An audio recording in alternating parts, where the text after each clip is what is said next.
अनामिम के सभी दर्शकों को सादर प्रणाम।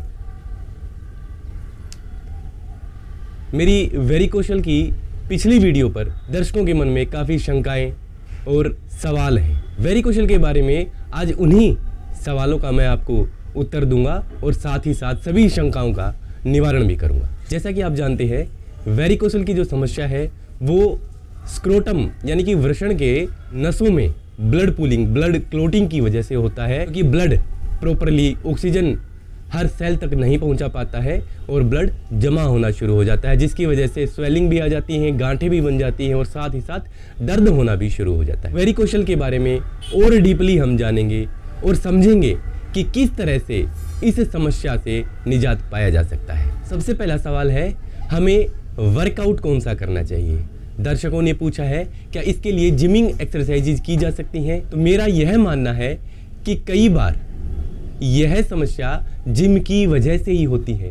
जब हम बिना किसी सपोर्टिव गियर के जिमिंग एक्सरसाइजेज करते हैं, हैवी वर्कआउट्स करते हैं, पुलअप्स करते हैं, पुशअप्स करते हैं या अन्य वर्कआउट करते हैं, जिसकी वजह से वेरिकोशल की समस्या हो जाती है। यदि वेरिकोशल होने के पश्चात ये सब वर्कआउट्स यदि हम करते हैं तो संवाहनी तंत्र पर अनावश्यक दबाव पड़ेगा, वाल्व्स को अन्य नुकसान भी उठाने पड़ सकते हैं और ब्लड क्लोटिंग ज़्यादा बननी शुरू हो जाएगी। इसलिए हैवी वर्कआउट्स ना करें, हल्के फुल्के ही व्यायाम करें और वो भी लंगोट या सपोर्टर पहनकर। साथ ही साथ यह भी पूछा गया है क्या इसमें कीगल एक्सरसाइजेज की जा सकती हैं।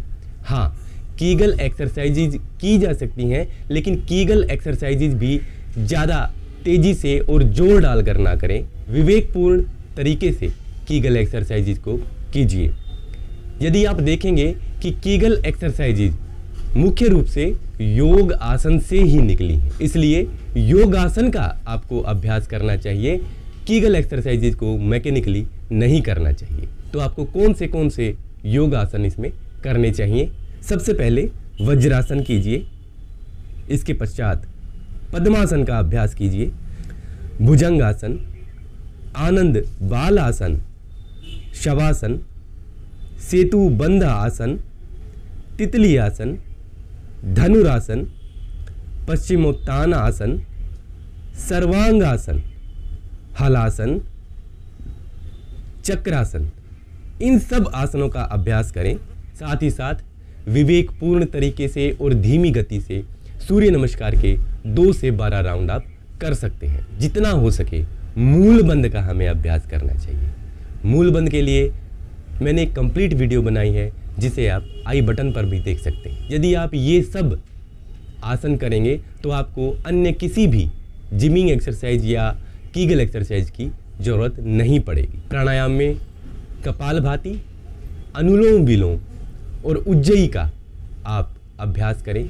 साथ ही साथ योग निद्रा और ध्यान का अभ्यास इसमें बहुत ही ज़्यादा महत्वपूर्ण हो जाता है। ध्यान में नाभि से नीचे वाले हिस्से के ऊपर फोकस करें। आप इसमें देखेंगे हमें वज्र नाड़ी को मजबूत बनाना होता है, इसलिए वज्र नाड़ी को मजबूत बनाने वाले आसन मैंने आपको बताए हैं और साथ ही साथ अपान वायु को शांत करने के लिए मैंने आपको प्राणायाम बताए हैं। इन सब का अभ्यास करने से अवश्य ही वेरिकोशल में काफ़ी हद तक आराम मिलता है।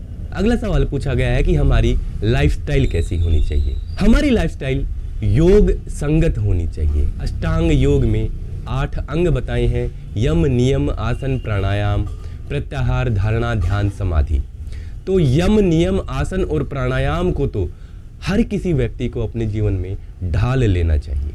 यदि इन 4 अंगों के हिसाब से जीवन शैली को चुना जाता है तो वह हर किसी बीमारी का इलाज भी है और एक मनुष्य को स्वस्थ रखने में बहुत ही ज़्यादा कारगर साबित होता है। हमारा शरीर पंच तत्वों से बना है, इसलिए पंच तत्वों में जो 5 तत्व हैं उनको हमारे शरीर के अंदर धारण करना चाहिए। सबसे पहले आकाश तत्व। आकाश तत्व के लिए हमें पेट भरकर ठूस ठूस कर नहीं खाना चाहिए, बल्कि कम खाना चाहिए। पेट का एक हिस्सा खाली रखना चाहिए। जिस तरह से आकाश विशाल होते हुए भी खाली है, उसी तरह से हमें अपने पेट को भी खाली रखना चाहिए। एक दूसरे खाने के बीच में एक हेल्दी गैप भी मेंटेन करना चाहिए। ये नहीं कि हर घंटे आप कुछ ना कुछ खाते चले जा रहे हैं। दूसरा तत्व वायु तत्व। वायु तत्व के लिए हमें प्राणायाम का सतत अभ्यास करना चाहिए। तीसरा अग्नि तत्व।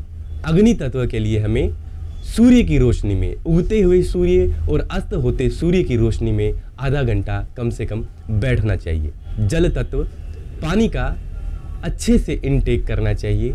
साथ ही साथ जल नेति और अनीमा का भी हमें अभ्यास करना चाहिए। वेरिकोसल की यदि समस्या होती है तो मेरुदंड स्नान, एक मोटे तौलिए को गीला करके उसे बिछाकर उसके ऊपर शवासन में लेट जाना चाहिए और 15-20 मिनट तक उसके ऊपर लेटकर मेरुदंड स्नान का अभ्यास करना चाहिए। रीढ़ की हड्डी पर हल्के हाथ से मालिश करवाएं, जिसमें सरसों या तिल का तेल लिया जा सकता है।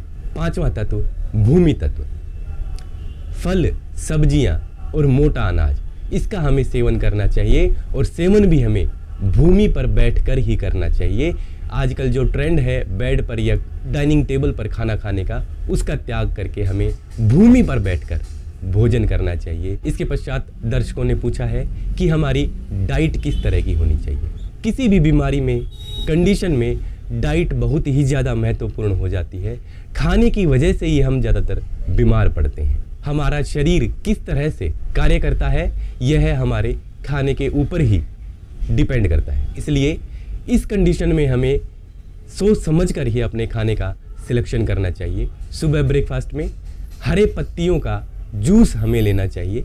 सिर्फ चतुर्मास में हरे पत्तियों का सेवन नहीं करना चाहिए। चतुर्मास में घिया का जूस, सफ़ेद पेठे का जूस, इनका हमें ब्रेकफास्ट में सेवन करना चाहिए। दोपहर में मोटे अनाज का चोकर समेत सेवन करना चाहिए, जिसमें फल और सब्जियों की प्रधानता ज़्यादा होनी चाहिए। साथ ही साथ सलाद का भी हमें अच्छी मात्रा में इंटेक करना चाहिए। शाम के समय हल्का खाना जैसे खिचड़ी या दलिया, इसका हम सेवन कर सकते हैं, वो भी कम मात्रा में। सप्ताह में एक दिन हमें उपवास अवश्य ही करना चाहिए और उपवास वाले दिन अनीमा करना चाहिए। पोट अनीमा के लिए आप मेरी वीडियो देख सकते हैं। अगला सवाल है, वेरिकोसल यदि हो गया है तो कितने दिन में ठीक हो सकता है। यदि ग्रेड 1 और ग्रेड 2 का वेरिकोसल है तो निश्चित रूप से योग संगत जीवन अपनाने से 1-2 महीने में आपको असर दिखना शुरू हो जाएगा और मैक्सिमम 6 महीने में आप पूर्णतया स्वस्थ हो जाएंगे।